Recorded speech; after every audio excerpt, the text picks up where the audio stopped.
Welcome back to the Rustic Spirits podcast for this week, and what a week it's been. What a wild ride.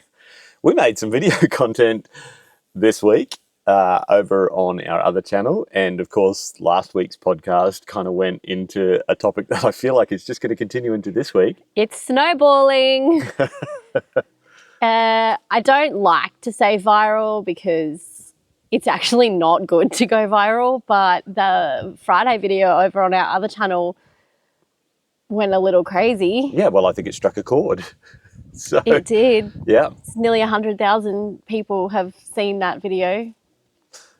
Wild. Well, hopefully it's helping because people are looking for answers. Well, they are. And we've learned some things this week. Sure have. We've learned a lot this week. I reckon I am watching more news content and from a greater variety of news sources than I ever have before.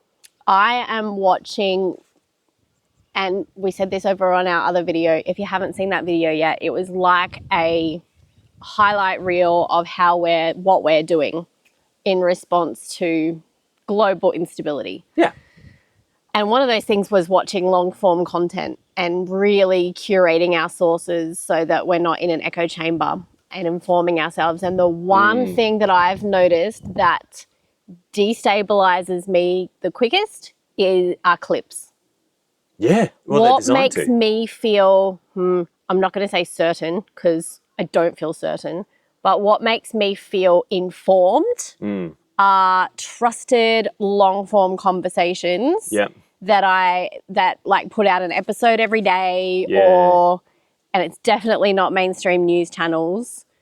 The guys that are putting out daily content that are analyzing the news, that are commentating on the news, I'm finding myself feeling much more informed. Yep. And therefore able to kind of put it away and go, right, on with my day.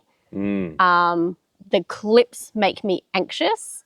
I think they're designed to. And the clips are so full of AI crap. Yeah. And the difficulty that I'm finding at the moment is it's really hard to find information because there's such a censorship kind of clouding. There's news anchors that are saying we're not allowed to show this, we're not allowed to show that, we're not allowed to show footage of what's really going on, like it's a lockdown. So where there's no new information, the speculation becomes the new information, and then it all just spirals out of control. I saw on X this morning that they reckon Netanyahu's dead, and I'm like, right, off I go to like Reuters to verify that. But that, like, in the absence of information, it's like the speed of it is just this beast, and it makes me... there's my rant. No, that's all right. And I think we'll get into some of that. But I do just want to point out this lovely breeze we're having this morning. And I'm pretty sure lovely temperature. Our microphones are probably going. Oh, okay. So let's pop those on for the people listening in at home. What a studio will allow us to do is have like the proper mics. Oh, but I don't mind being in the sun, getting some vitamin D. We prefer to be outside. How's the song go? Sunshine on the window makes me happy, like I should be. Like the vitamin D literally makes you happier. I love living in a tiny house because it makes me like I'm outside most of the time. Even when I'm working, I'm outside. Yep. So everybody should do it. Yeah. So I guess we're going to be talking about what we talked about last week. Things we're paying attention to. Things that have come up from, well, that's the nature of this podcast. That's the goal of the podcast. Yeah, from the perspective of two crazy people living in a tiny home out in the bush and trying to live somewhat counter-narratively. Is that a phrase? It is now. I would just say normally. Yeah, well, we're trying to find define a new normal in a crazy world. Do we want a little AI and tech update? Always. Two things this week. One I noticed this morning, one came out a few days ago. There is a company called Cortical Labs. Yeah. Cortical Labs. And I feel like it's either like Australian or... Sounds like what? Cordyceps. Oh, yeah. Not The Walking Dead. What was that one? The Last of Us. The Last of Us. Oh gosh, zombies. There'll be a link there that you'll be able to easily draw when you find out what I'm going to be talking about. I feel like they're either Australian or they've got a couple of Australian, because one of the clips that I saw had a couple of Aussie guys talking on it. They have developed a computer system, a chip, a piece of technology that instead of running on silicon, runs on human hardware. They've taken brain cells, neurons, I guess. Wasn't clear to me whether or not they were from someone, or I think they cloned them, which is equally as terrifying as to whether or not they took them out of someone living or dead. And they hooked them all up and trained them to play Doom. Remember that game Doom? So the nerds out there will laugh because there was always this phrase, like whenever a new computer or graphics card or whatever came out, the first question was, yeah, but can it run Doom? So now it's like, it can run Doom. It can run Doom. Cool. So yeah, they're using human brain tissue, I guess, neurons, or like actually putting it onto the chip. Like for the uneducated of us. No, in replacement of a chip. Oh, the human brain is still more capable than whatever silicon-based technology we're currently producing in terms of, like the amount of memory that it can store, the way it stores memories, how fast those neurons can fire, how quickly things can be connected together, ideas and that sort of thing. And so the idea is, well, what if we could have a meat computer, essentially. So that's terrifying. Did they make a video about that? Oh, yeah, it was called The Matrix. Yep, so there's that one. Hollywood, isn't it the conspiracy that Hollywood was just existing to tell us what was going to happen? Yeah, pretty much. To prepare us for what's going to happen. At this stage, I'm fairly convinced we're living in a simulation, and those were all just what happened in the Matrix. If you had deja vu, that was like a glitch in the Matrix. There's a company that's making meat computers. Then I don't have good news about AI this week. The only other news I've got is that it's come out that I think I raised a couple of weeks ago that OpenAI, it's sort of come out how much they are contributing to war machines and war technology and information. Anthropic, there's a big fight going on with them at the moment. Well, amongst all of them, actually. But Anthropic is Claude. So if you've ever used Claude, so there's always like an AI. That's the AI that's behind it. And then there's an LLM. That's the tool that you probably use. If you use ChatGPT, the AI that you're using is OpenAI. A lot of people don't get this right because they're like, oh, AIs are just dumb. And it's like, no, LLMs are pretty dumb. The AIs... it's worth researching. Anyway, Anthropic's come out that a lot of their systems are being integrated into the US military and intelligence and decision-making and tools that are used to analyze targets, for example. And the big question is, how much of AI was involved in the decision to bomb a girls' school in Iran? That is a terrifying concept. And will we ever know? Like, are they being upfront about how much they're just leaning on AI now because it's faster? Yeah. And you don't need as many decision makers. Was it like you don't need as Tucker many Carlson? people. He was interviewing that general, and he was saying like when they're trying to make they train these guys to make targeting decisions, and they're very good at it, but they can make mistakes. And oftentimes the mistakes come from the pressure from the top where we need targets. Yeah. They need to be seen to be doing something. Yeah. And so they would look at something and go, well, there's a bridge. Is that a military, target? Is it Can the military use it? Bomb it? Yeah. Could soldiers walk across it? That's a target. And so if you've got people at the top who think like that, and those people-based decisions are influencing the AIs, well, of course the AIs are going to go, oh, well, that's a target.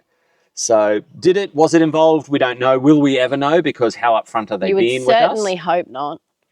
But we can hope all we want. What I think is even worse is the fact that, like, if you make a mistake, just own it. Yep, we messed that up. I want to say another word, but... Mistake sounds like such a weak word when we messed that up. Kill children. Right, yes. But what America's doing is going, oh, Iran did that. And they're blaming it on us. And not just like, throwing it out there, but like doubling down on this. The propaganda side of things, like you said last week, that you're going to be watching the censorship. The propaganda is absolutely out of control right now. Yeah. It's what is real, what is not, who's telling the truth, Yeah. which version of the truth. Yeah. If it was a mistake, just say so. Yeah. That makes you actually look stronger than lying. That's my position on it. Everybody can tell you're lying, so don't lie. Tell the truth. We messed that up. Yeah. And make amends. I mean, how do you make amends for that? Yep. The whole thing's a mess. I don't really...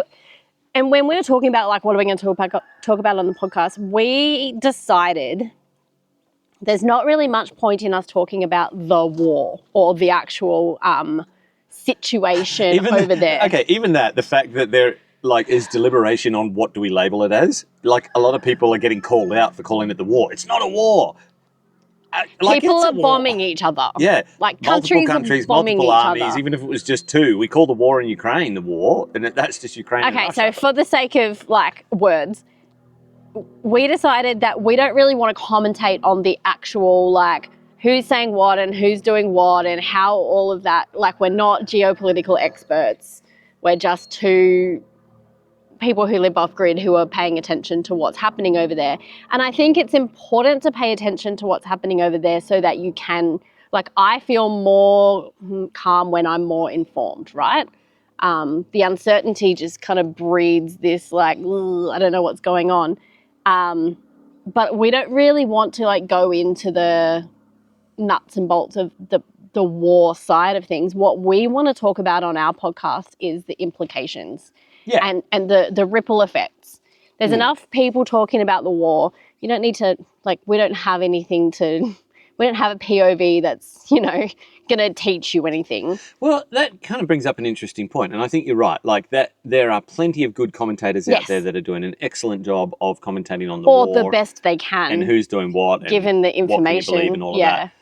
And you're right. This podcast, here at the Rustic Spirits Podcast, our whole intention is, things we're paying attention to from the perspective of a couple of homesteaders living off-grid who are, we are somewhat counter-narrative in our beliefs and the way we live life and the way we think things should work, especially with regards to our home country, Australia. We're often going to talk about how things impact everyday Australians, and then also people who think a little bit more freely and don't just kind of accept drink the Kool-Aid. Yeah. You can see it when people haven't informed themselves, because you get comments like, what do you mean? The war, like, Trump said the war's over. It's going to be over soon. I'm like, you really believe that? Yeah, but so to your point about you feel more calm when you are more informed, but that can also, like, conversely, you can go down these rabbit holes of, I just need to get to an answer, and you get this anxiety-ridden clickbait shoved at you through algorithms that actually you were in pursuit of an answer and peace, and what you ended up with was more instability in your mind and in your person. I think it's more the fact that there is no answer. I'm just going to point out the fact that plane just circled above us twice now, and we're nothing going on here. There is a little airport just in the next town over, and I'm going to assume he's a student pilot or something. Either, or the video that gets uploaded posthumously is going to go viral. Oh, God. What does everyone say? I do not have suicidal inclinations. It's not funny. That's not funny. Oh, my goodness. So what were we talking about? What we're going to talk about. Yeah, I think it's like, in the pursuit of information, when I find that there is no answer, it's like, okay, that means it's not going to be over quickly. That means anything could happen. Yeah. If you look a few moves ahead, which is what I'm learning to do, not just to what Trump says to calm the markets down, because that's what I honestly believe happened. Absolutely. When you look a few moves ahead, Iran's not backing down. America can't back down. Israel's definitely not backing down. There's no good outcome here. So people are like, what does it have to do with Australia? Well, everything. When you look at that, this isn't going to be over quickly. It's escalating out of control. There's nothing that we can do about it except go, all right, so that's there and this is here. What does it mean for here? And if we've learned anything from this last decade, it's that it doesn't matter if something starts on this other side of the world, Wuhan, but if escalation happens, it by its nature, it becomes all-encompassing, all-enveloping. And so I think, if anything, we've been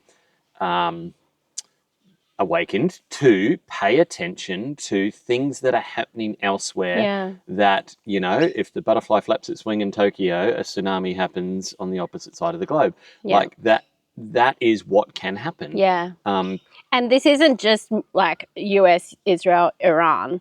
Like the whole Middle East is involved now. We just sent 85 personnel over and a spy plane. Yeah. China's involved, Russia, like this isn't just a little thing. This is like we are living in times that will be written about in history will reveal what's really going on here. I'm a firm believer of that. Really? It's not because just we're 25 years after 9/11 and there's two very strong opinions as to what happened there. Yeah, but that's still like Conversation for another day.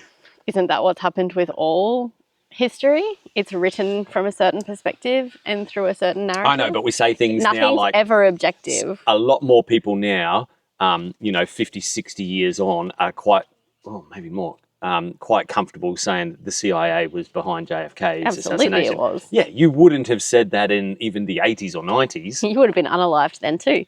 But I think the information age has really kind of like diluted the power, the secrecy of it all, not the power, because it still exists there. Everybody's getting played like a puppet. Yeah, I would disagree with that, actually. I would say they have shifted the tools that they're using, but not their intention to control the general public through information and, media narrative. The very fact that you just said earlier, when I get online and try to do research and then I hear something like Netanyahu's been assassinated, like I have to now go and do the work. The majority of the population won't be bothered doing the work. Yeah, they will just forward the meme or the TikTok or whatever they just got and be like, this is amazing. And what's difficult about that is that's how then they go and make decisions for their day or their week. We're talking everyday Australians. Yeah. Everyday people. Yeah. They see a sound clip, they go, oh, everything's going to be fine then. And then off they go about their merry way. Which is why we got a lot of pushback on the last episode where we talked about oil and fuel and the impact of a war in Iran and the potential that it could have on us. And no surprises to us, it played out how we thought it played out. There's this tiny little market recovery that happened on Monday, but I fear it's going to be short-lived. And in our comments section, it was very telling. There is a lot of people that are paying attention and they're like, thank you for saying so. And then there's also, on the other hand, a lot of people that used words like fear-mongering, scaremongering or... Okay, so let's talk about what we learned from the comment section. When the video first went up... Are we talking about a video on the other channel or last week's podcast or both? The video on the other channel. Yeah. I don't think there was any particularly negative. No, you guys are awesome, by the way. Your comments are actually really engaging and awesome. So, and not saying you have to agree with us. You actually just put some really intelligent comments and questions. You play part in the conversation, which we like. Yeah. Because otherwise it's just us talking. And we live off grid, so most of the time it is just us talking. That's what it is. Yeah, when it first went up, it was really interesting to see all of you can't believe you guys are scaremongering. Like, what are you talking about? There's no war. What are you talking about? There's going to be supply chain. Like, nah, that's not going to happen. And I'm just like, really? I was very surprised. I'm like, wow, that's interesting because it seemed obvious to me to look ahead and go, uh-oh, something's happening. There's going to be an effect. And then I don't like calling people names, but Chris Bowen is probably one of the most useless bureaucrats I've ever seen in my life. Yep. Went out and basically said, don't panic. Yep. It's okay. Like the worst thing you can do is panic right now. We've got it covered. Only to figure out 30 days, 24 days, whatever, of fuel is not even all in country, right? Is all we've got. Yep. Don't panic. Okay, easy for you to say, but I'm going to look after my family. So I am going to go out and fill up all of my tanks. which is exactly what the Australian government should have done when even a threat of this was going to be happening. And this wasn't a surprise. They knew this was going to happen. Everybody knew that at some point soon, Iran was going to get attacked. So you could have seen this coming. So if I, being a lowly plebeian citizen, go, I can see the ripple effects here. I'm going to go and look after my situation. Yeah. Why in the hell is the Australian government not doing the same thing? Sorry. Got a bit mad there, sorry. That's all right. And I forgot to clear the memory card of the camera. So Game off. That's right. Game on. I was a bit... if you know, you know. Let us know in the comment section.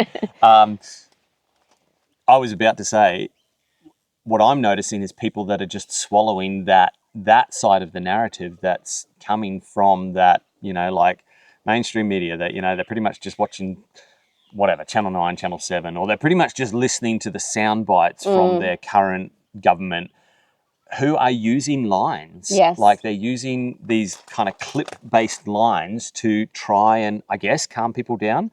Things like, we've our oil supplies or our fuel supplies, because we don't have oil, because we can't refine oil in this country. No, we have oil here. Okay. We could get into that, why we've got oil, but we can't touch it. We can touch it. Sorry, we can export it, but why we can't use it ourselves? We why can't we've only refine got it 2 ourselves, refineries. yes. Yeah, we could go into that. Yep. And one of them's about to go offline. For maintenance, that's right, yeah. For like months. So, but they're using lines like, we've got more oil or more fuel reserves in this country than we've had in, recent years. Like we're doing really well without finishing the sentence that is, yes, but we are still not enough. What our international obligations for emergency fuel supplies are supposed to be.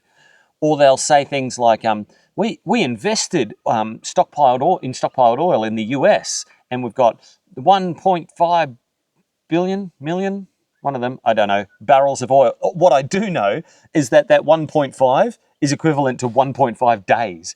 So somebody So that's their stockpile. Yeah, somebody hears something like, we've got 1.5 million barrels of oil invested in the US. Oh, sweet. And then you hear that that's what we use in 1.5 days. But wait, it's in the US. And I think we sold it anyway. So am I mixing up stories?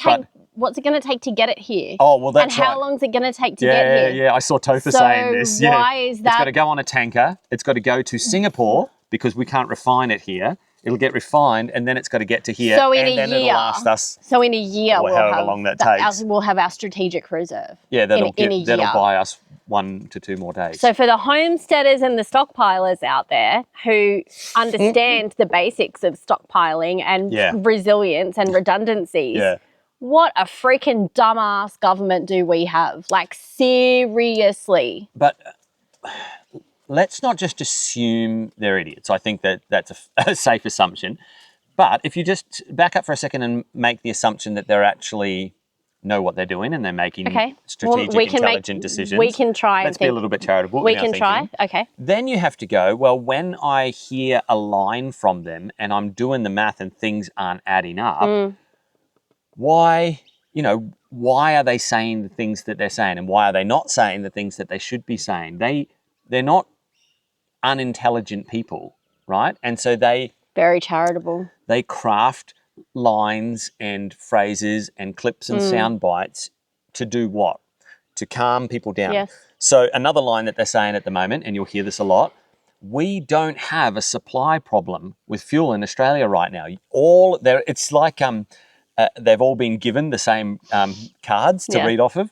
They're all saying the same thing. The messaging. We don't have a supply problem in Australia. Okay, so that's partly true. Sure, that's true. Because if we've got 30 days of fuel, say, and it's less now because that was a week ago, and I don't know, has any more come into the country? Probably not. Apparently, because it's not everything that's out to sea is still coming in. Like, everything's still moving as normal because the effects haven't been felt yet. Yes, but if I understand it rightly, and this is what Barnaby Joyce was saying, is when they said we have 35 days worth of diesel available, not all of that was onshore. No. There was only 25 days worth of diesel onshore. The rest of it was out to sea. So is that what they're counting on? And it's a continuous stream supply. Yes. If the Strait of Hormuz is effectively closed, which it is, and to everyone who's like, oh, no, it's not, the ships have just turned off their transponders, They're currently, the They can't- Iranians are placing mines Yeah. in the Strait of It's Hormuz right now. Like, this is ongoing. The insurers are not insuring the ships right now. And That's where we're at right people now. aren't wanting to be on the ships there. Like, No, because you know, your job that used to be dangerous because you were It's out to sea almost is now certain dangerous death. because you'll probably blow up. I mean, you don't have to be smart to figure that one out. Yeah.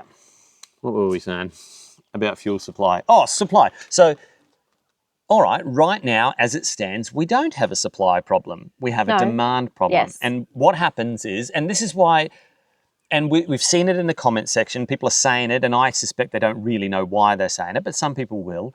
If everybody goes out and panic buys, what it interrupts is the link in the chain Yes. that gets the fuel from port to retailer or Yes. local distributor. Like the depot. So Yeah. so we are seeing servos Yes. right now that have dried up. Yeah.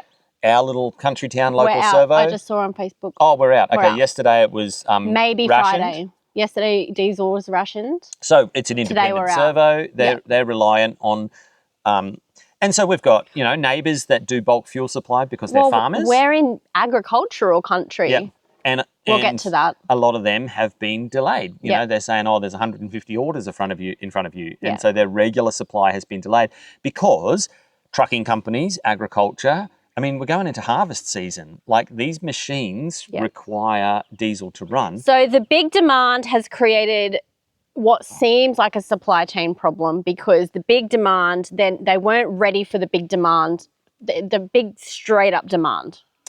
I So know, that's yes. created Okay, so at all So of the it's petrol partially stations. true. So at the depots, and I did watch an interview with somebody Carl Stefanovic has actually got some good stuff happening on his channel. I saw an interview this morning and it's basically the supply is bottlenecked because there was a huge surge in demand. Right. So it just needs time. So it'll even It just out. needs time. But you know how long that's going to be? 2 months. When there is a supply chain disruption, Yep. which is exactly what we were talking about being prepared for, right? Mm-hmm. Not war, not the apocalypse, but supply chain disruption. That's already happened. Yes. The first part of it. Yeah.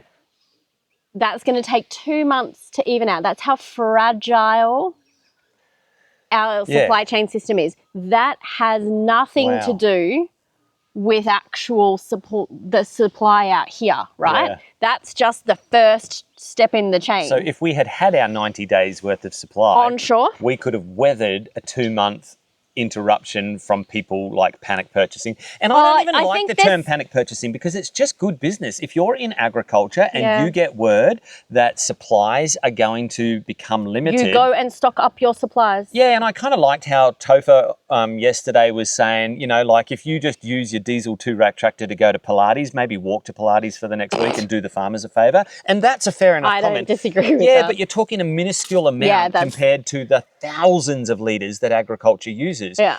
Everybody just doing their bit and walking is going to be, in my estimation, like using paper straws to save the environment. One of the comments over on the channel was if everybody drove under 5 kilometres lower than the speed limit, they would use less fuel and it would last longer. And I was just like... Again, a true statement, but without the full context, that the majority of fuel that we're using is aviation fuel. Yes. Is diesel for agriculture and diesel for trucking. The trucks aren't going to do 5 under, wipe off 5, save lives.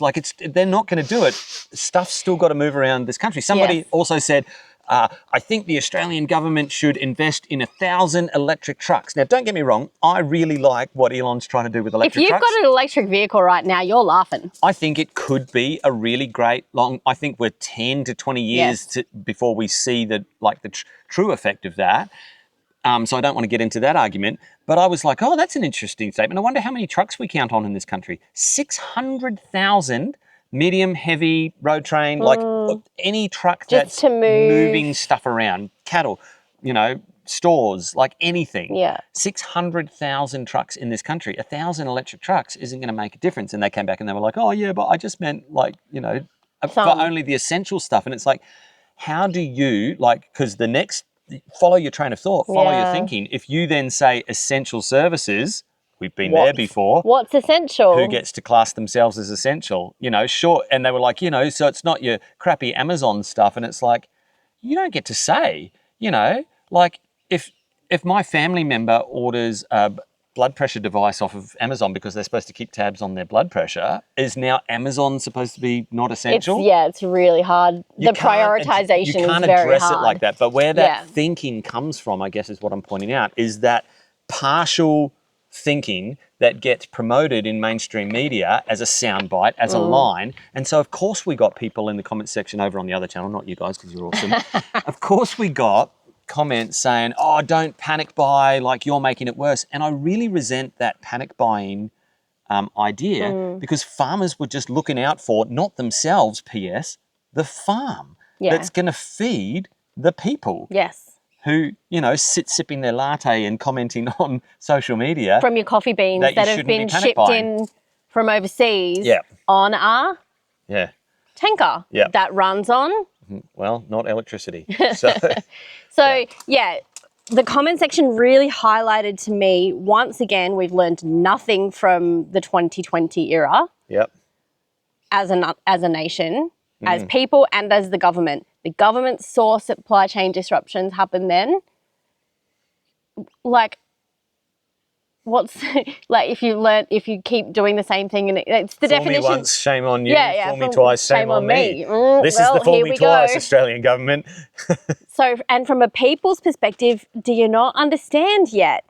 Yeah, okay, like fuel in your car doesn't really you might not need it. But do you not understand that our entire country runs on diesel?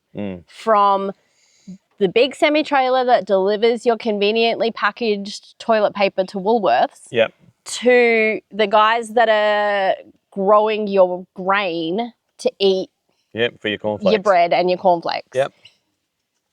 Every single step of that supply chain includes diesel, relies on diesel. Multiple steps. So when we say prepare yourself, build resilience, we don't mean go and make sure your fuel tank's set up. And we're not scaremongering. It's if you apply some logic and go, okay, the initial demand may be over and the supply chain will even out.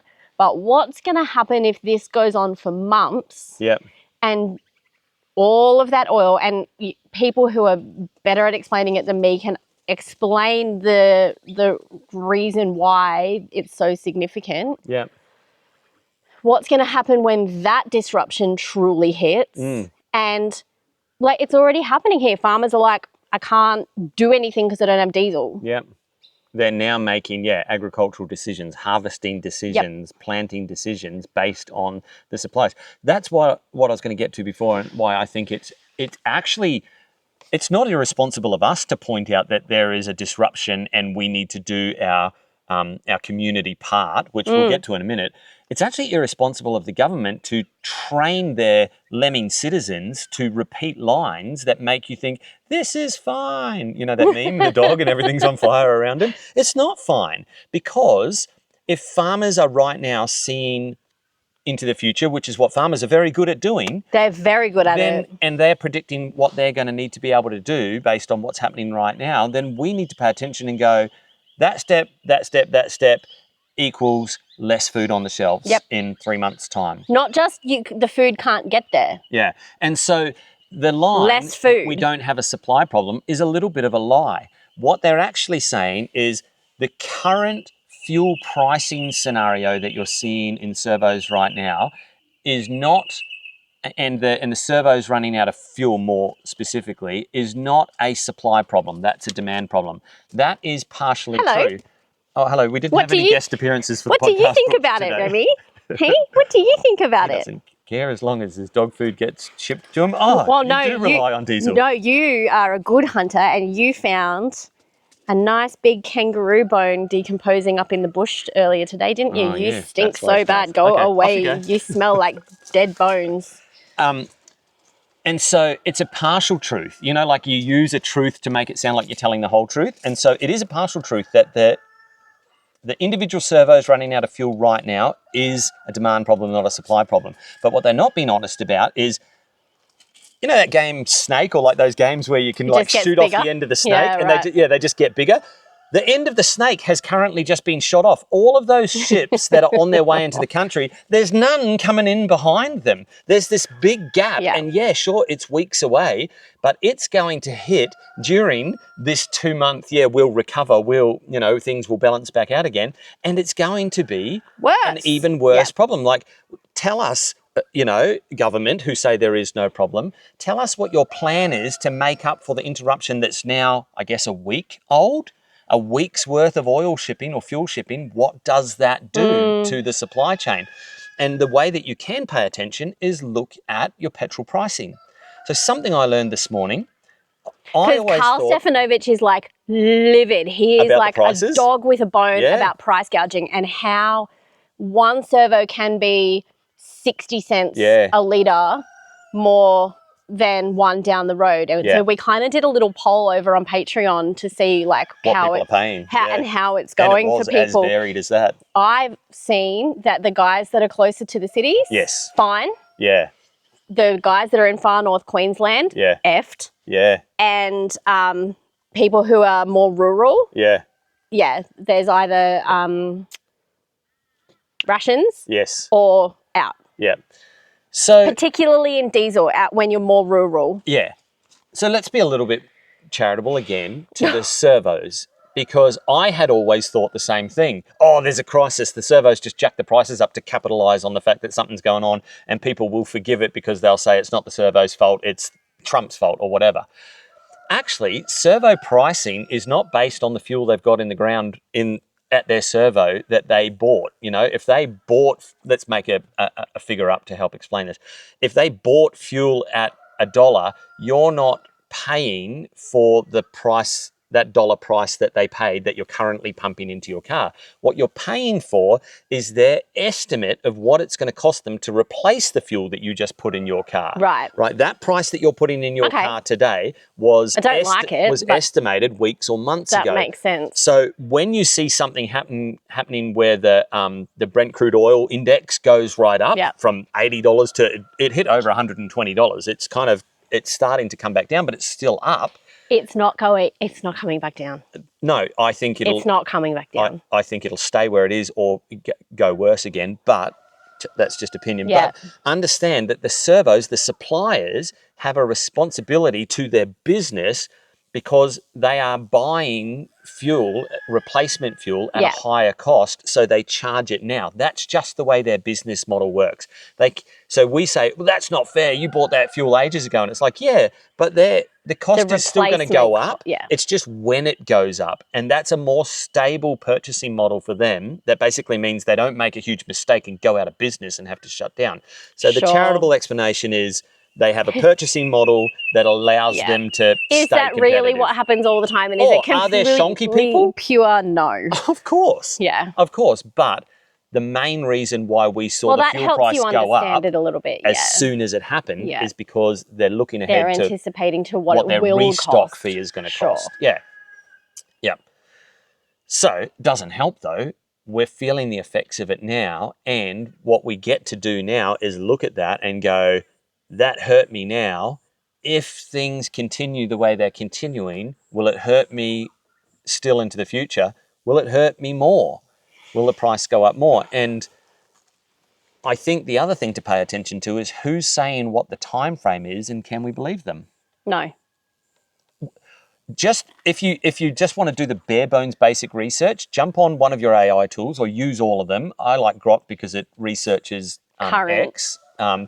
And just literally go on and type in there what are Polymarket, what are market commentators, what are oil futures. What are the people who are making money off this saying about the timeline? Don't look at what the president says or the prime minister says. Guess what? They lie. It's their job to lie. Look at the people who are investing their, I want to say hard-earned dollars, but some of them it's not that hard-earned, who are smart enough to go, this is what the market will do and I'll make money off of it if I get it right. just do a little AI search on that and It's a very smart. and see what they say. And I did that this morning. I've been doing it, every other day, and it came back with 3 scenarios. Yeah. And the first one, the shortest one, was 6 weeks. So the original 4-week estimation is already out by 150%. But how long will the effects of that be felt for? Months to years? Yeah. Yeah. Yeah. No, that was my query. My query wasn't how long is this war going to go. My query was how long will everyday Australians feel the effects of the situation in Iran now based on current information? So if it stops right now, 6 weeks. 6 weeks from now, things might start to level out again Okay. to a less uncertain point. But the prediction model that it came back with that was the shortest time frame and one of the least possible time frames. It was like 25% chance that it goes that way. Because when you look at what's happening objectively, right? Yeah. Objectively, I'm not going to throw my weight behind anything because I think it's all just an actual huge shit show. Yeah. When you look at what's happening, you cannot see it de-escalating anytime soon. No, and I guess that's why we're paying attention, because, yeah, sure, I can't do anything about the war in Iran right now, but I can pay attention to the behaviour of governments, to the types of information that is being allowed and permitted to be disseminated. I can look at history, I can use my brain and go, based on that and how I understand how supply chains work and my dependence on them. We say we're 100% off grid. In some respects we are. In terms of our power, we absolutely are. There was a lot of people who were like, you're not 100% off grid. And we were talking with our neighbours who are also 100% off grid. And we're like, what does 100% off grid mean to you? And they're like, that you're not on... You kill an animal and make your own loincloth? You're not on town water and you're not on like mains power and you rely on your own systems. And we're like, yeah, some of the comment section said we're not fully off grid. We even have to take our rubbish we have to remove our rubbish from our property. But it is true. We are part of the system. Okay, so we're connected to the internet. Does that mean we're not off grid? Yeah, that's right. And I use public roads and I'm being... no, but I guess... antagonistic on purpose. But again, I want to call out poor thinking, because if you make a comment like that, it's like, well, what is your point? Are you trying to say that anybody who doesn't live in a cabin in the woods and lives a completely subsistence lifestyle, like that is the measurement of off-grid and anything below that doesn't count? Well, then we're never going to hear from those people because they don't have the internet. And does your argument with whether we're on-grid or off-grid actually change the value of the information that's being communicated? No, yeah, that's right. Don't be an idiot. No, people like that just like to score pot shots. Oh, I'm back to the don't be a dick shirt. So many times this week I'm like, don't be a dick. Yeah. So 2 T-shirts that are currently being designed are that and Build Buffers, Not Bunkers. That seems to have resonated. Shane said that needs to be a hat or a cap. I've seen a few comments now saying, how do I get that on a T-shirt? Yeah. Well, it's not going to be coming from China, that's for certain sure. Yeah. We won't get them shipped. We're making decisions right now on our property, so just a little sidestep, homestead update, based on things that we know would potentially come from China, right? So this year we've got plans to upgrade our solar array. I want to go to some of those new 440 watt panels that Bunnings have. I know that there are better panels than 440 watt, but they've got these epically priced panels. Maybe I shouldn't tell you. But I could pretty much reduce our 75 solar panels that we use out here down to about 20 or less. I guess where solar panels are made. And I'm looking ahead to go, what if I want a bigger battery too? Guess where lithium batteries are made. So some of those big decisions. So that's becoming a little bit more urgent. And then little decisions like we want to build some chicken coops, and the frames that we use come from those kit greenhouses that you get on eBay or Amazon. And guess where they're made. I just bought 5. Oh, you bought them? Okay. I did. Yeah, but it hurt. They're not going to get on a ship until like... Nope, they've been shipped. No, because they're already here. Oh, they're in warehouses. So I'm like, what's already here that I can get my hands on?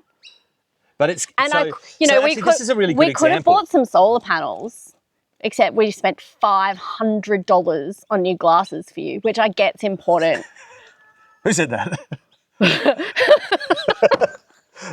But your glasses were $500, and I nearly died. It used to be simpler when I was younger and my vision only had one problem. Anyway, this raises a really interesting point. People are feeling the effects right now about fuel, and they're having arguments about fuel, and they're repeating lines like we don't have a supply problem. That exact same thing is going to be felt when people now, all you podcast listeners have just had the same thought if you haven't already. Oh, flip, a lot of stuff I get is from China. Some of the parts that I order for my machines and some of the supplies and resources that I get on the regular are from China. I should get ahead of everybody else. Guess what's going to happen when everybody else has that same thought? They're all going to put orders in the next week or two. We're nothing if not communal. Those warehouses that are on Australian soil will clear out really quickly. And then that 2 months to recovery thing that we're seeing with the oil, it's going to happen with the supplies. And it becomes more than 2 months. Yeah. Yeah. And you might kind of go, oh, well, how much of that stuff is critical? Some of the things that we order for our property, and I get that we're not supplying beef to the market or we're not growing grains and that, but to be cost effective, and, you know, parts of what we do agriculturally are business minded, to be cost effective, we order parts that make economic sense. You know, so I order replacement consumable parts for machinery. Yeah. I order spare parts for irrigation. A lot of that stuff is manufactured and made overseas. I wish it was made here, but wishing won't make me an effective, efficient. All this really shows you the effects of globalization, doesn't it? When countries rely on other countries for cheaper manufacturing or cheaper labor, sure, like the cost of goods come down, have at it with your fun little Kmart crap. But where's your resilience? And what's more important, that you can buy something that's cheaply made or that you can get the things that are most important that you need when you need them? Yep. I'm not here to say that globalization's good or bad, but I think it has highlighted first during COVID times and again right now. And I honestly do believe we are at the start of something very uncomfortable, deeply uncomfortable. Because I think if it's not this war, it's not like in the last few years there haven't been, you know, Ukraine, like all of these things that are just, it seems like, I don't think it's just that we asked this question a few episodes ago, like, is it just that the speed of information has changed, or is it that the number of events around the world is accelerating and increasing? I actually think it's the number of events. I think the house of cards is getting bigger. Yes. And therefore, you know, the higher you go, the more unstable it becomes. Yeah. That's what I think. It's not either or. It's that we've built on sand with a house of cards. It's all deeply unstable. Yeah. And it's not built I believe to they be call that a resilient mixed metaphor, but, or robust. that is a fairly accurate mixed metaphor right there. A house of cards built on sand. That's bad. That's bad. So put those together and it's like, oof. Yeah. So what do we do? Well, I guess that comes to the other side of the comment section. The comments back from you guys. No, like on that video that we did. So there's been... That video, you mean the weekend video on our other channel? Yeah, had a whole lot of opinions and not a whole lot of helpful... No, I disagree with that. It's had nearly 400 comments. Some of them have been, don't be a dick. A lot of them have been really interesting conversations. Yeah. Really interesting insights. Yeah, they've been super interesting. And the one theme that came through really strong, both on that and the conversations in our Patreon chats, is the idea of community. Yeah. Well, actually, I'm going to read one out to you because this was probably one of my favorite. There were a few stories that people told. Yeah. This one comes from Sarah Ireland, and she is, well, I'll read it out. A 75-year-old Texan here. I've been a prepper for decades. I don't prep for doomsday. If someone dropped the bomb, the air wouldn't be breathable and the soil not workable for a minimum of 10 years. That's pretty smart. Yep. I would probably be dead before 10 years passed. Well, she's 75, okay. LOL. Oi! LOL. No, that's what she's saying. I prepare for inflation and weather situations. I'm sure you've heard about Ice-mageddon and the power grid failure in Texas a few years ago. And actually a few people wrote about that one. Thankfully, I was able to take care of myself and about 5 other people, Oh, five wow. other neighbours, so 5 other households during that storm. Plenty of food and a way to cook it, plenty of drinking and cooking water that I had stored, and water drawn for flushing the toilet. Baby wipes for bathing.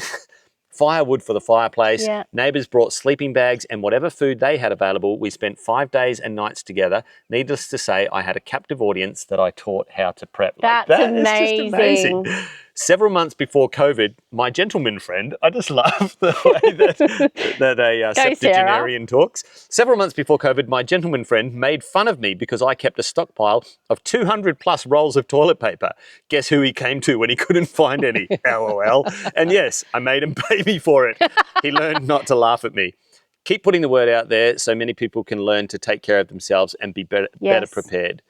I think I'm prepared for at least a year with my canning and now freeze drying, well worth the money for myself. What a great attitude. But I love that her bragging was not that she was able to stuff you had to buy toilet paper off me. That's funny. But was actually that she was able to take care of neighbours who hadn't even thought of that. And she didn't do it in a way that belittled them or made them feel like idiots. She invited them into her home to sleep and cook and eat together. And that wasn't transactional either. Yeah, but then gave them something even more beneficial than what she'd stockpiled. She taught them about why she thinks the way she thinks. Guaranteed that they all started to do similar things. 100%, because once you've seen it in action, and we had comments too about the Lismore floods, which we went through the top end of. We went through the top end of, yep. And our little town that we were in got cut off for days, and we were the only ones with internet because we were one of the first to adopt Starlink back then, and we had supplies as well. Yep. And once you've been through it, where you're cut off, where it's like you realize the fragility of the systems around you, there's no going back from that. You can't unknow it. You can only go, I could have been even more prepared. Yeah. Yeah, the vulnerability that you feel, you never want to go back to that ever again. That's what homesteaders, let's talk from the perspective of homesteaders, do naturally now. Our inclination is towards self-sufficiency, right? Not out of selfishness or self-preservation, but out of a sense of civic duty and responsibility. When I take on the responsibility for I can actually do more, I reduce my dependence and reliance on those supply chains, and I get to show others as well without being a dick about it. I get to show other people a different way to do it. So many people, when they've gone through, remember when the FPOS machines went down for a day and a half or whatever, and everybody panicked and flipped out. How many of them got in touch with us? They're like, what do we do? I buy my food daily. What do I do? And I'm like, why do you buy your food daily? I can't help you now. I could have helped you a week ago in terms of teaching you how to eat based on ingredients. I could have helped you a month ago in terms of teaching you how to stockpile. I could have helped you 6 months ago in terms of teaching you how to plant a garden. Now, I can't help you now. There. You'll be You don't even have enough fuel to get here. Yeah, that's right. But I do think that I find the people who I come across who are homesteaders and focused on self-sufficiency are actually some of the most generous people that you will ever meet. Yeah. They are not selfish. They are not, they're not assholes. Yeah. They genuinely, how can I help you? Yeah. Oh, I've got an abundance of this. Yeah. You never meet a homesteader without getting something from their home. Well, literally, I sold chicks we're selling Quamby chicks at the moment. I sold chicks to a guy yesterday and met me in the car park at Bunnings and had a good old chat. And he's like, I've brought some things and some homemade ghee from his milking cow and a local wine. And I'm like, oh, wow.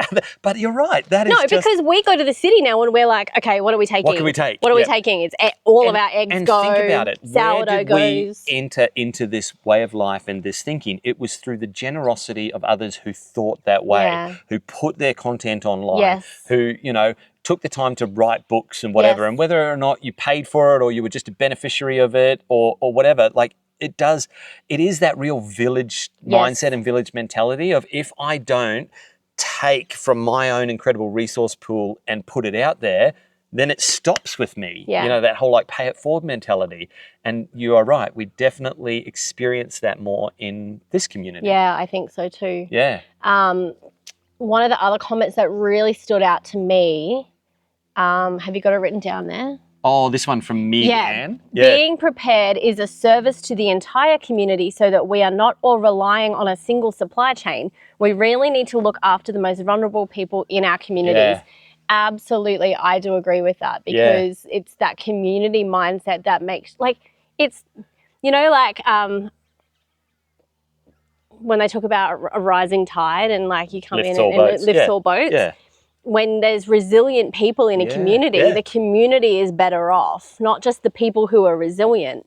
And I want that to be the big message that we push. 100%. And one of the conversations that's been happening on Patreon, and I think in the comment section over on that video as well, it kind of makes me sad, because there's people who are like, oh man, I'd come and live on your street. Like, our neighbours are just not interested. Yeah. And so I wanted to talk about that a little bit, like when you know, we've hit the jackpot in terms of neighbours and we all are very like-minded. But what happens when you don't have that immediate proximity? What are some things that people could do if they're on their own, say, or their neighbours aren't interested or their family aren't close? Yeah. What, you know, how do we do that in that scenario? Because it's not just a vulnerability for other people. Like, if you're on your own, that's a vulnerability in this day and age. Yeah. And it comes back to a video I made a few weeks or months ago over on the other channel. I was talking about some of the mindsets and things you need to adopt if you want to live this lifestyle. And I said, you don't want to have an isolation mindset. You don't want to be on your own. And I got quite a bit of pushback, actually, and it tended to be from older guys. And I kind of want to call out some bullshit attitude here. Ooh. And that is, it is super selfish if you want to live this lifestyle because you don't want to be around people anymore. And I get why people can get that way in life. But some of the comments I got back were like, I moved out to the country to get away from people, and now you're telling me that that's not, in your books, that's not okay. It really isn't okay. You are part of a community whether you like it or not. No, there is no hermit in the woods who doesn't have any. If there is, you never hear about him because he's not connected to anything, right? If that works for you, like, okay. No, I don't think it is okay. I actually want to call it out because, and hear me as well, I'm not saying to the people who commented and said it's really hard, the neighbours on my street aren't neighbourly. That's a different problem. Yeah. What I do want to call out is it starts with you. If you're saying it's really hard, I can't get connected, or like I live so remotely, it actually starts with you doing a self-examination of why am I living this way? And have I made up my mind that I'm better off without people? And that might be true 99% of the time. But when the SHTF, you will find out that that was one of the worst decisions you could make, not just for yourself, but for the people around you who could have benefited from your experience, your wisdom. Do you see what I'm saying? That's what I mean by it's incredibly selfish. Because sure, go and live your life and disconnect completely from society. I don't believe that's actually possible. And then what happens is, when it happens, I heard this story last night. I was watching this video of this man back in whenever Mount St. Helens exploded, right? Who was this old hermit up in the woods, and he was freaking out because the government, people kept coming onto his property and trying to tell him to leave, and the sheriff was coming and the deputies were coming, and all these people kept coming and trying to leave, and he was this media sensation. Just looking at the footage, I'm going to say it was like 80s, but I can't remember when that event happened. And eventually he won the day, and nobody could kick him off his property, and it was this big, huge story. What they were trying to warn him of was that they thought that the volcano was going to go, and he lived at the base of it at the edge of a lake. He and all his cats, because he was a loner, it was just him and his cats, his wife had died many years ago, got obliterated by a volcanic eruption. Do you see what I'm saying? Like, he was in one sense celebrated for, go you're on your own, you're doing it tough, and you stick it to them and tell them they can't kick you off their land. The community were trying to say to him, you're part of a community, and as a community, we've noticed this thing and we can help you. And he was resolute to the end. Oh, well. And congratulations to him. They never kicked him off his property. But he died. But he died by lava. Like, I can't think of many worse ways to go.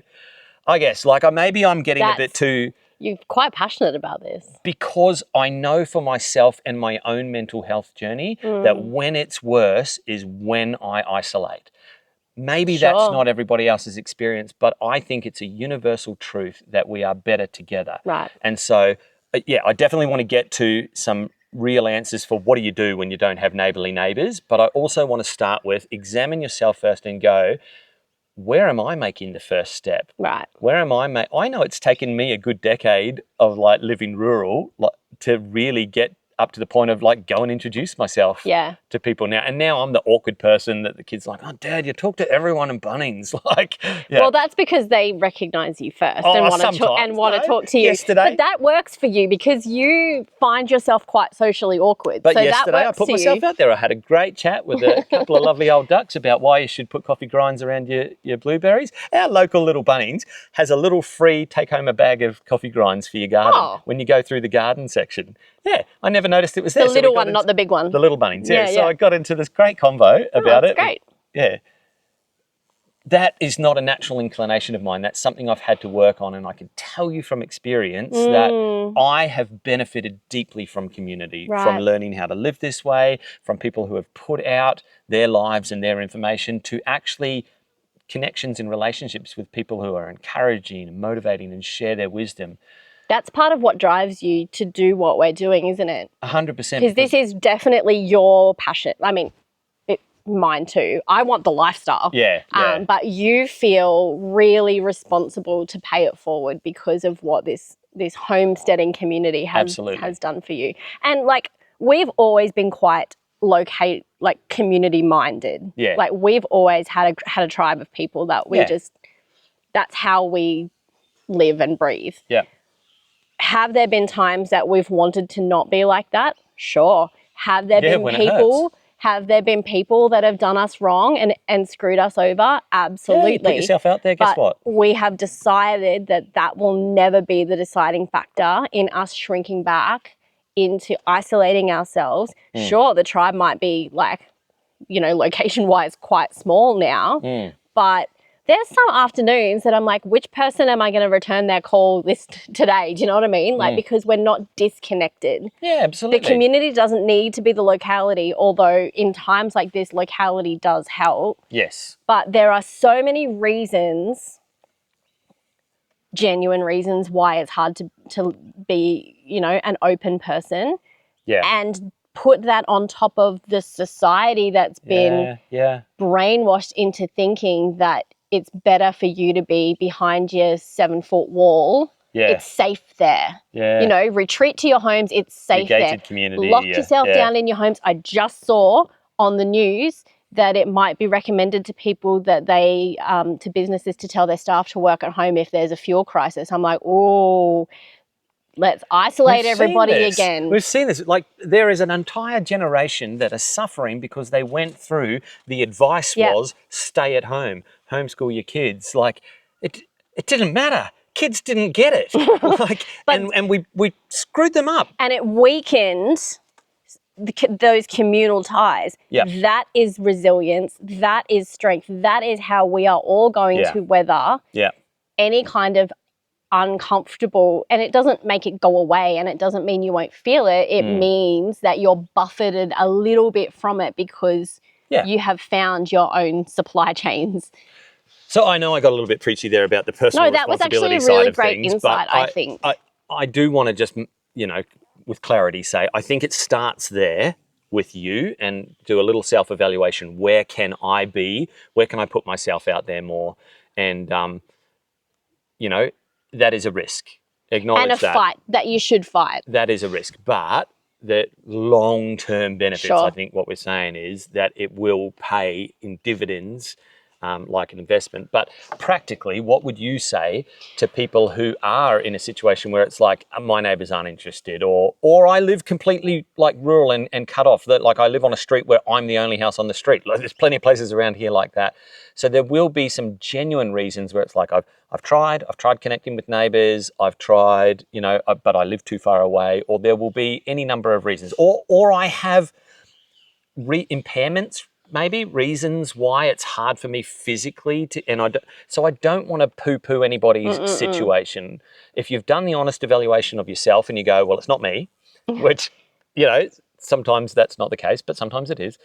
Yeah. Then what can you do when beyond that some of those things are outside of your control. If we're saying that community and connectedness, and exactly what this person said, being prepared is a service to the entire community, how do you get to be like Sarah, who took in 5 households worth of people, if the households around you aren't interested in being connected to you? Well, I mean, when the SHTF, they'll be pretty interested. It changes, doesn't it? Yeah. So that kind of crisis does change it, but just in your everyday lives, I don't know how to break down people's barriers that if they aren't ready to be broken. And I've been thinking a lot about this because the chat on, I think it was on our Patreon page or it was the chat that was like, yeah, but I'm so sad my neighbours aren't interested in being neighbourly. I get it. That sucks. We've got a couple of those around here. Yeah, it's not all good. It's mostly you good. can move into like your 150 acre block and you can still have that neighbour. That cranky old cow that's been here for 100 years. Yeah. Ooh. Anyway. Anywho, it's not all sunshine and rainbows. And I've really been thinking about like, what do we do about that? The one thing I would try is every town has a Facebook group. Yeah. Every single town has a Facebook group. Yeah. And if you were to put up there, I'm really into growing my own food. I'd love to do a produce swap or a seed swap or just, I mean, don't launch yourself into like, hi, I'm a prepper. Like you're probably not going to get any, like there's barriers there. You could probably start to find people who are like-minded if you put yourself out there on like a Facebook group or I've got a couple of dozen things that I don't need. Is there anybody that I could help? Yeah. Facebook, that is one thing that it is good for. Number one, marketplace. Number two, community groups are super helpful. Especially rural, hey? Especially rural. I have definitely noticed that. Before I could, if I didn't know that there was no fuel in town and I really needed to go get fuel, I would have wasted 20 minutes going to figure out that there was no fuel, but the Facebook group told me that there's no fuel. I think the Facebook community, if you are looking for actual face-to-face groups, that could pave the way for you for sure. And I think those groups work because, yes, there is a lot of toxicity online, but a lot of times that comes from soapbox mentality. Yeah, fully. What I say on my X feed or what I say on my Facebook feed. But what happens in those groups typically is there's going to be an admin. Now, some of them are power hungry, power trippy, whatever. Hey, and those groups don't just join the Byron Bay community group. Oh, you'll see. Actually, no, that one's, that one's interesting. But a lot of them, from where because they are gate kept, I guess, from somebody who had in mind to start a group because they were community minded, then a lot of that toxicity gets kind of stopped at the door. Not saying it doesn't happen, but I'm just saying that's why. In it. But I'm just saying that's why groups can be. You might safer. kind of go, "Oh, I've been online; it's a horrible place." It is. Yeah, good. From people who quite literally put their lives online, it is definitely a horrible place. And then I would also probably add to that, if there isn't one, start one. Start one. Like we've found that, and okay, granted, we've got a YouTube channel, and we are. The doors are a little bit more open for us. Yeah, and we're kind of going all in on our online community is the main thing we're building. Yes, we've got this podcast. Yes, we've got this other channel, but the thing that we're building most is that community. There's over 500 people there now. And we've just put out an event invitation. We're doing an actual meetup for people that are close by and within the region, and we just put it out. We first put it out to our Patreon community, and then to people that are on our email list, and there's now dozens of people that are registered. We're like, oh, we're going to need a bigger pub. But what a lot of the people who have RSVP'd have said is now's the time to build community with like-minded people. Can't wait to meet, because it's not just about meeting us. No, and we've made that clear. It's actually about meeting each other. I'm not going to have time to probably meet everybody now, but it really is about that gathering of. And I think you end up finding more people are more like-minded than you realized. If you exist in that echo chamber, if you spend all day online, if you just doom scroll social media, it can be easy to come to the conclusion that people are nasty and it's better to not connect with people. Do you know what I mean? Like just to dumb it right down. Like I get it. Yes, but that's not the truth. It's not the full story. The physical world, the IRL world, as our kids would say when they're gaming, IRL. In real life. That's so to create spaces like that and opportunities like that, I would definitely be encouraging, if there is a local community group, Facebook group that you can be a part of, do they do anything where they get together and do like a picnic in the park or whatever? Is there a community garden? Yep. Is there somebody said something about the Country Women's Association cookbook? Yeah. And I'm like, is there a Country Women's Association if you're rural? I know there's one in our tiny little town. Yeah. Who are your natural organisers? There's always natural organisers in a town. Yeah. Or in a community. Yeah. There's always somebody, no matter whether you're in the city or the country, that loves to grow their own food. Yep. Always somebody. Yep. You'll be able to find them in your groups if you want to look for them. Yeah, join a community garden or... Yeah. Or even, I saw one of the comments that just popped up was somebody said their friend group are really, like they're all within a location. Their friend group are like, cool, okay, who's got what who's got who. Yeah. And use your natural friend groups to start to build that resilient community. Whatever it is, always have room for more people. Like, don't become a clique. There is a difference between a community and a clique. Yeah. Don't be the mean girls. Don't be the like, fortified cities in The Walking Dead. We're looking after our own. Yeah. There's always more room for more seats at the table. Always, always, always. And if all else fails and you just need an online community, then come join ours. Yeah, well, this whole thing wasn't a shameless plug to join our Patreon community or our email list or whatever. But if that helps, one of the then go for it. Last night when we were having the chats about fuel prices over on Patreon, a couple of people I identified were in far north Queensland. And then somebody was in like the Maryborough Gympie region, and she's like, well, I'm really like under the pump right now because like a lot of property is going underwater. And I messaged her, I'm like, are you okay? Like, do you need anything? Because I'm like activating I know people in that region that if push comes to shove would absolutely love to go and help somebody. Yeah. It's a different mindset, but you can then start to gravitate. What I'm seeing happen on Patreon is like, oh, you're the far north Queensland people. Cool. Right. Oh, That's you're cool. the WA That's people. cool. That's cool. Yeah. Like I can see some natural and then, like people. geo-based groups. Yeah. That's really cool. Yeah. Yeah. Yeah. You can organise your own meetups. You don't need us to do it. No, I guess that's kind of what I'm saying is that if there's a community group online, then Facebook's just the common one. So, and they don't do that, then suggest it. I think I saw in one of our local groups, there was a bunch of mums that said, hey, I've moved here and I'm having a hard time meeting anybody. Anybody want to start a mums and bubs walking group? And I thought, wow, that's super specific. Is that even going to work? And then all of a sudden there were all of these comments down below of like, I'm a new mama here in town as well. And then like there were all these like ladies getting together and like just going for a morning walk and getting to know each other. You never know what's on the other side of your like brave behaviour. Because so many people are in the exact same situation. So sure, you can find that you've got a lot of unneighbourly people on your street. I think find the neighbourly people on the street over. Yeah, I think that you said it before. Like we lucked in with our neighbours. It is a little bit luck, like who you get kind of positioned right next to. We but lucked it doesn't out with mean the others. Yeah, that's right. Yeah, the cranky old lady in the corner. But lucky people don't know what street we live on.